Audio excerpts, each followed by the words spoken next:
Hey, Will, thanks for the time. So I've met with a number of our customers over the last couple of weeks, and a lot of hot topics around AI have come up in conversations. One, I think I need your expert insight as our Chief Technology Officer is around large language models and Gen AI. So I understand that large language models, Gen AI, are super popular across varying industries. But where I'm a little confused is the application for our customers, specifically in healthcare. Can you share your thoughts on LLMs and Gen AI, and where do you see the most impactful application for our customers in healthcare? Yeah, no problem, Mia. So I would really describe the current era we're in as a new moving of the goalposts is what's possible with AI, and generative AI is at the core of that. And there's this kind of big question that a lot of people are having right now, whereas what is the new limit? And it's kind of a little bit of an unknown in a lot of people's minds. And in our case, where we're doing lots of work with medical data, there's a number of restrictions that prevent it from being of high utility in our area just yet. And there are a few exceptions to that, which we can go over if you want. But really, there's about 10 reasons why there's really technical and policy restrictions right now that make it so that these things are pretty tough. A few of those might be, for example, language format limits. So right now, we're dealing with we deal with lots of unstructured data, for example, and this is especially healthcare data, which is very uncommon for these systems to have worked with in the past.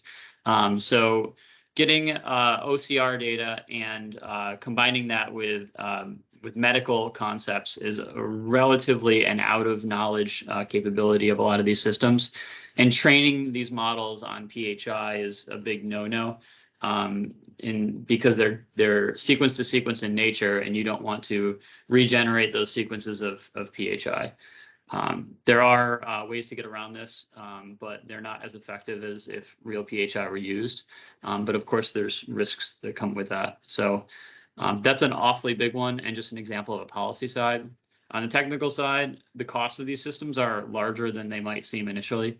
So, for example, these systems, they do have a high processing cost, and the number of the amount of text that we're actually processing with these is very, very, very high, which if we're looking for a high volume of things at the same time, gets very difficult. So, for example, these systems can only take in a limited amount of input and generate a limited amount of output. So if we're trying to put in maybe a 50,000 page medical record, for example, large, but they exist, you end up with a situation where you have to actually break it up, but then you can only look for general concepts. You can't look for a large number of things at the same time. So you then might need to feed parts of that record through multiple times for each of these new concepts that you might be looking for. I hope that makes sense. For sure. So definitely data and then infrastructure limitations are probably the top two for medical record extraction and data processing. Yeah, and it goes a little bit further than that too. Of course, we have new systems that come out associated with medical coding, and we have limitations on what these systems are trained on. Like I mentioned earlier, there are adaptations to this where now you can reach out and get data and use it for these generative AI models.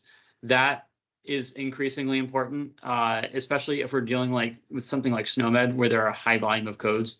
Having a database that you can reach into for using that data during a query is very valuable, but there are still input size limits on the size of the question, if you will, that you're able to ask these systems at any given time and present. Yeah. So one concept that came up in a conversation is the concept of trustworthy AI. So can you talk to me a little bit about that? And, I know there are regulatory changes occurring across, the EU and various, US-based regulatory changes. So talk to me a little bit about that and the impact to healthcare. Yeah. So trust, there actually used to be there's still, in most machine learning models, you actually get a number that indicates the confidence of the system. One of the biggest problems of generative AI is you don't actually get that number. You end up with a situation where it just outputs an answer, and there's no quantitative or numeric representation of the confidence of the system. So that goes out the window completely and is a very high risk. Right now, these systems are not sitting at a level that is appropriate enough for most medical applications. But there are scenarios where we can use it. I think one common example is summarization. So a lot of healthcare companies right now are showing, as well as us, capabilities that we can use these to summarize medical records for somebody who might want to know the details on a medical record before they try to read the whole entirety of it. So, yeah. And so with that, I think accuracy and transparency is also, measurable things that our customers have asked us about. Can you touch on, like, how do you balance that with AI? And then the transparency piece is, how are you, measuring the success or accuracy within the applications or tools that you may be implementing today?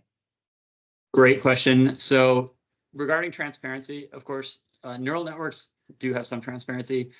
These systems have almost no transparency. So it's, and you can make the argument that yes, like there is a way to get transparency there, but really at the end of the day, for any system making a large number of decisions based on the size of these models, they are impossible to debug. You cannot figure out why a decision was made if the wrong one was made. Whereas previous machine learning models, you can do that,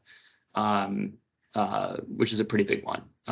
Additionally, penalty for error can be very high. So if we are wrong, we don't know why, and it could be catastrophic. In the summarization state, there's actually no penalty for error. If we summarize something incorrectly, you can't quantify the error of a summarization. And summarizations aren't used for any sort of purpose, and they aren't quantitatively evaluated, which is why they're so attractive for early use cases of generative AI in healthcare. Great. That's super, super helpful. Any other last thoughts or things that I should know in talking to our customers? Oh, no, that's about it. I mean, any more you got me, happy to answer them. So. Okay. Thanks, Will. Appreciate it. Take care.